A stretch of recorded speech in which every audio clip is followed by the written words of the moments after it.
discussed about certain numerical on the basis of average atomic masses. Okay, so in previous lecture we have been discussed about average atomic mass so far.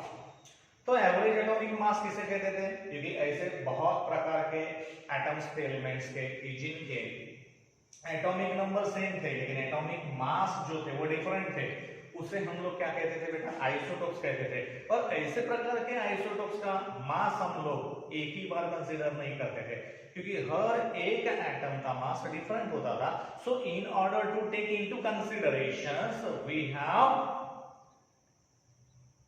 Given the term average atomic मास।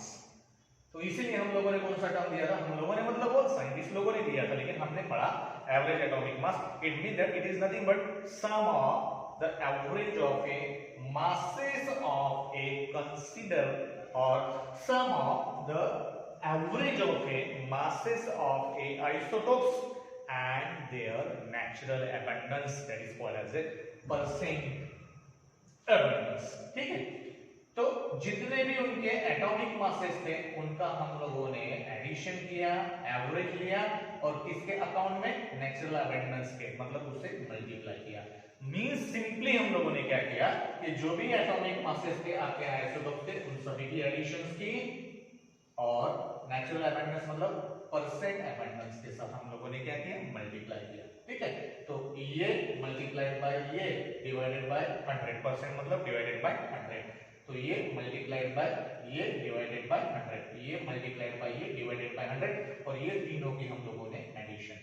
ठीक है, so this is what about the your average atomic masses.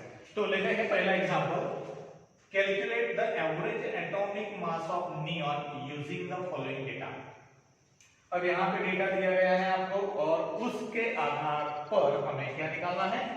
Average atomic मास। क्योंकि देखिए बेटा neon के जितने atom है, 3 atom है, तीनों एटम का मास ये डिफरेंट है और तीनों एटम का मास डिफरेंट है, इसका मतलब हमें क्या करना पड़ेगा? इसका एवरेज लेना पड़ेगा। And that's why so atomic mass of neon 20 दिया है इतना, उसका नेचुरल अबंडेंस इतना दिया है परसेंट में। बाद में atomic mass of neon 21 isotope दिया है इतना 20.9940 यूनिफाइड मास, नेचुरल अबंडेंस दिया है 0.26% में। और नियॉन 22 दिया है कितना एटॉमिक मास है? 21.9914 u, that is the unified mass और नेचुरल अबंडेंस दिया है 8.82%। तो इनका हमें क्या निकालना है? Here we have to calculate the average atomic mass. So that average atomic mass can be calculated by taking into considerations of a natural abundance. So these atomic mass जितने भी दिए हैं उन सभी की additions multiply क्या करना है? natural abundance से। तो average atomic mass of neon मतलब क्या करना पड़ेगा? atomic mass of neon 20 multiplied by natural abundance plus atomic mass of neon 21 multiplied by natural abundance plus atomic mass of neon 22 multiplied by natural abundance। अब ये natural abundance कितना है? Percent में है, that is the 90.92% मतलब 90.92 divided by 100। तो सभी के लिए divided by 100 रहेगा तो हम लोग कॉमनली करेंगे, कॉमनली डिनोमिनेटर में हम लोग 100 रखेंगे। ठीक है, तो अब यहाँ पर देखिए, so here we are going to find out the average atomic mass of neon। तो क्या करेंगे?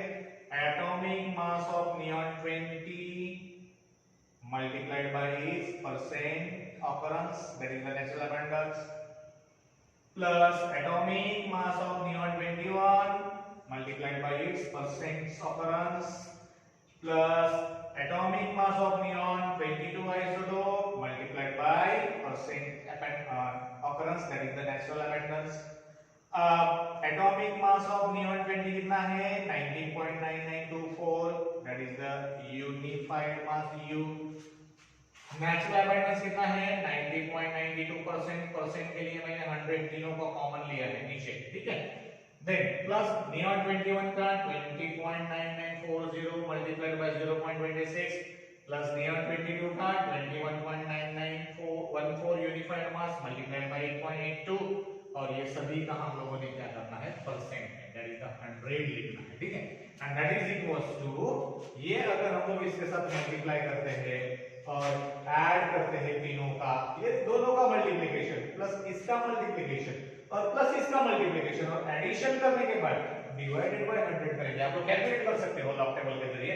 तो आंसर कितना आएगा बेटा 20.1707 unified mass, and that is nothing but the average atomic mass of your neon. Okay, now let us see the second example.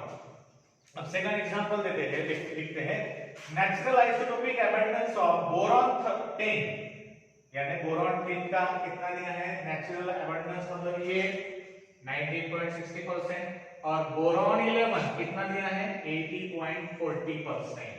The exact isotopic mass that is nothing but the atomic mass are 10.13, मतलब boron 10 का कितना है 10.13 and boron 11 का कितना है 11.009 respectively. यहाँ पे 10 मतलब इसका 10 ही रहेगा और 11 मतलब 11 पॉइंट समथिंग रहेगा, 10 पॉइंट नहीं रहेगा क्योंकि ऑलरेडी दिया है यहाँ पे, ठीक है। सो calculate the average atomic mass of boron. तो बोरॉन का हमें क्या करना है एवरेज एटॉमिक मास। अब यहाँ पे कितने का एवरेज लेना पड़ेगा 2, क्योंकि बोरॉन के कितने आइसोटोप्स दिए हमें यहाँ पे 2 ही दिए हैं, एक बोरॉन 10 और दूसरा बोरॉन 11। तो बोरॉन 10 का हम लोग isotopic mass multiplied by abundance और बोरॉन 11 का isotopic mass that is the atomic mass multiplied by abundance. तो लेते हैं average atomic mass of boron that can be calculated as the atomic mass of boron 10 multiplied by percent occurrence plus atomic mass of boron 11 multiplied by percent occurrence, और it is also called as a natural abundance. तो atomic mass of boron 10 कितना दिया है बेटा, that is nothing but the 10.13 unit, that is the unified mass multiplied by percent occurrence और abundance कितना है 19.60, ठीक है, प्लस इसका कितना दिया है 11.009 बोरॉन 11 का मल्टीप्लाइड बाय 80.40 डिवाइडेड बाय 100। 100 क्यों डिवाइड किया, क्योंकि ये परसेंट जो है डिवाइडेड बाय में आया तो कॉमन है, तो 100 डिनोमिनेटर में। और इसे हम लोग कैलकुलेट करेंगे तो 10.13 multiplied by 19.60 plus 11.009 multiplied by 80.40, इन सभी का मल्टीप्लिकेशन करके एडिशन किया और वो जो आंसर आता है उसे 100 से डिवाइड किया तो आपको आंसर कितना मिलेगा 10.81 unified mass. So this is what about the your average atomic mass of neon and average atomic mass of boron that can be calculated in this fashion. Okay, thank you.